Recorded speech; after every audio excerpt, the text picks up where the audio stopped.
So ayun mga idol at mga kasari, no, ay nandito tayo ngayon sa pwesto at siyempre Happy New Year sa inyong lahat, and back to reality na po tayo ngayon dahil January na naman, no? And kumusta naman ang New Year ng ating mga kasari dyan, at siyempre yung ating mga kaprito naman ngayon, no, sa ating fried chicken business. So kung nakikita nyo mga idol at mga kasari, no, ay si Commander ay ito na naman tayo, dagdag income tayo dito sa ating pwesto, no. Siyempre kahit na medyo okay ang bintahan natin ng ating fried chicken, kailangan pa rin natin dagdagan kung ano ang pwede nating ibenta. And nakakuha tayo ng maganda-gandang supplier ng itlog, no. Kaya ito ay inaayos ni Commander kasi nga ay idadagdag na naman natin dito sa ating pwesto, sa ating pritong manok business, no. And ito ay ilalagay natin mamaya sa harapan. Yan, kung nakikita nyo, kadarating lang po namin at inaayos pa lang namin, no.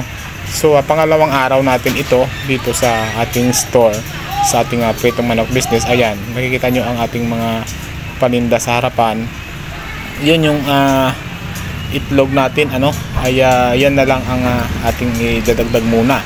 And meron dyan na tawag dito na tuyo, no. Ayan, no, makikita nyo, yan, galing pa yan ng Palawan. So idadagdag din natin sa ating pritong manok business, no, dahil meron na nagsasuggest sa atin na dapat meron din tayong mga iba't ibang paninda, no. Pero siyempre hinahanap natin yung good quality, no, palagi, no. Ayan, ako naman ay busy tayo, no, susuot tayo ng gloves. And kung nakikita nyo mga idol at mga kasari, ay nagpapainit na tayo ng mantika.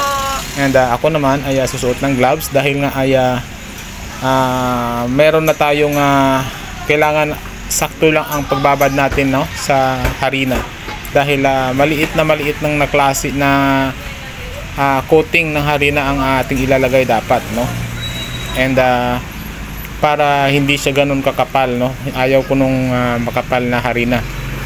Manok naman ang tinitinda natin, hindi harina. So kita nyo mga idol, mga kasari, ay ganyan ang style ng paglalagay ng manok sa mantika, no. Kailangan na sakto lang din ang init, no. Tinatsansa lang natin yan kasi wala naman tayong pang ano dyan, no, pang sukat sa init, no. Kailangan na matagal natin natutunan yan mga idol, mga kasari, no? And ayan ay nilagay natin ang dalawang buo na manok at dalawang hita, dalawang pitso, para at least pag may customer agad, pwede silang bumili ng chop, pwede rin yung buo, no. And yan, tatlo lang piraso ang pwedeng ilagay dyan sa ating kawali, sakto na yan siya. So dalawang pitso, dalawang hita, isang buo rin yun. So yan, nakaagad ang customer natin ay nagbayad na, kahit na kadarating lang natin, may nag-aantay na pala sa atin dyan, no?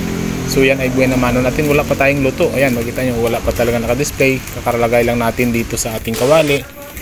Pero meron na kaagad na, ayan, si Commander, no, ay lumabas na, and naglagay na kaagad ng mga pang-display na itlog dito sa ating lagayan na rack sa labas, no?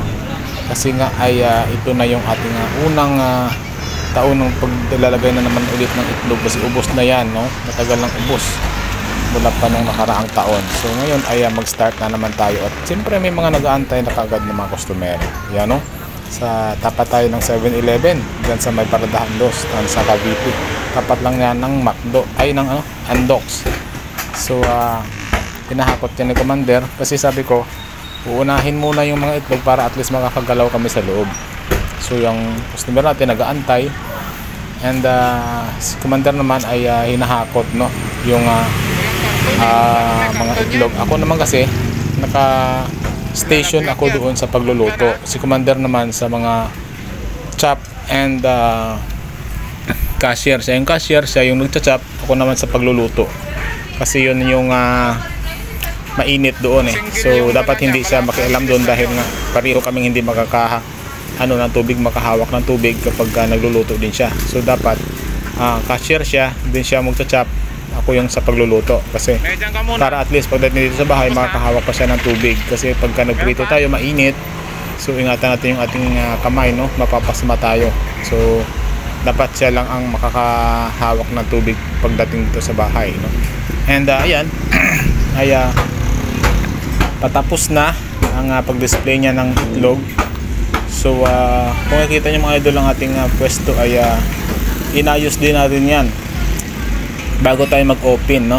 Kaya nag-open tayo ng 4 ng January kasi nga meron tayong mga ilaw na dinagdag, and inayos natin yung wirings, inayos din natin yung mga ibang pinturahan sa loob para at least malinis ulit. Ayan si Commander, papakit pa, kala mo naman cute, yun pala cute.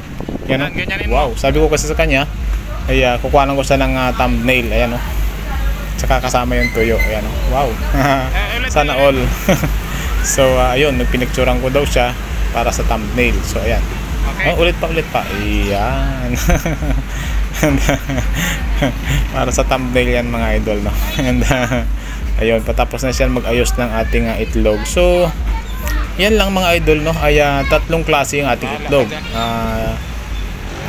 medium, large, extra large, kasi nga hindi tayo kumukuha ng small dahil wala lang nabili dyan ng medium, ng small, no. Ang ating ginagamit sa sisig ay large naman, so malaki ang ating nilalagay. So ayan, luto na ang ating chop.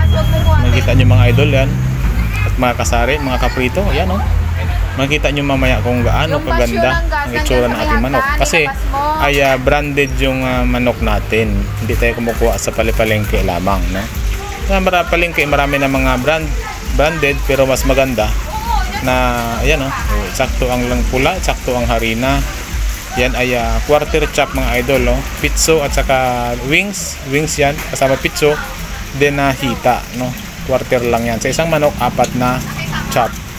At siyempre ang pitso binibenta natin ng 70.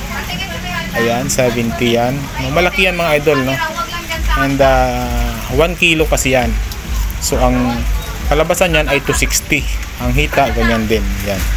So ang kalabasan yan ay 260, so 60 ang hita, 70 ang pitso. So dalawang 60, dalawang 70, 260 pa din.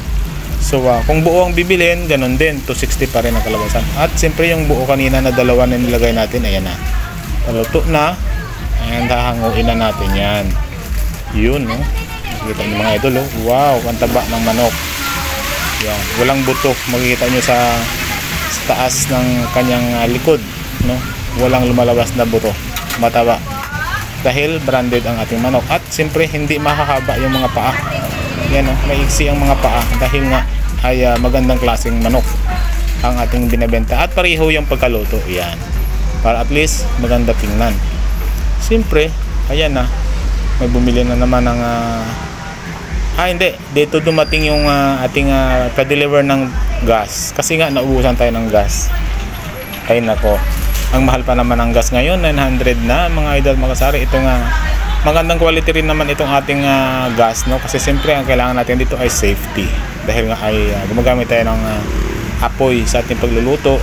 So kailangan safety ang ating gagamiting mga gamit, no, para at least iwas tayo sa disgrasya. Ayan, no, Cedric Gas, dyan lang yan sa may Bagtas.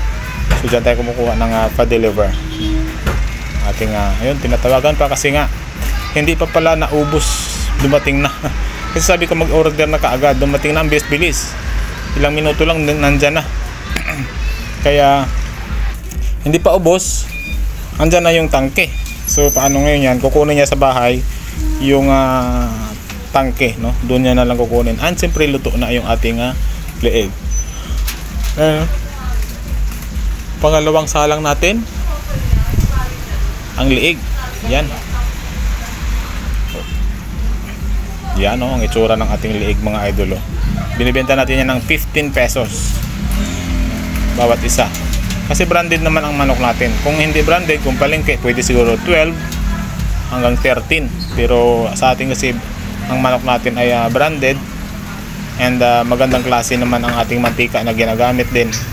Hindi siya ganun, hindi tayo gumagamit ng linaw mga idol, no. Tip lang yan kasi pag linaw hindi natin masyadong matansya. So mas maganda ang labo. Sakto lang yung labo niya. Yan. And yan ang ating liig. Yan. Ganyan lang kadami yung liig natin kasi sakto lang din ang ating paglagay sa ating kawali dahil good for 3 pieces na manok lang. So siyempre may kasama pang quarter chop yan, tapos liig, at saka yan nga yung quarter chop, yung pitso at saka hita. So yan, no, sakto ang itsura ng ating fried chicken na perfect na natin yan mga idol sa tagal natin, no? 7 months na or 8 months na tayo nagtitinda. Matagal natin na pinaghandaan, matagal natin na ayan, no, itsura ng ating paninda. May kanin tayo. Ayan na yung pangatlong ano natin ng manok, no? Pangatlong salang na yan ng ating manok. Ayan. So magagabi na yan kasi kailangan naka-ready na yan. Dapat hindi bababa sa 3 hanggang 5 ang ating naka-ready na buo. At siyempre dapat may mga chop. Patuloy tayong luluto niyan kasi nga dadami na ang customer pag ganyang gabi na. Ayan na, oh, dami ng tao dyan.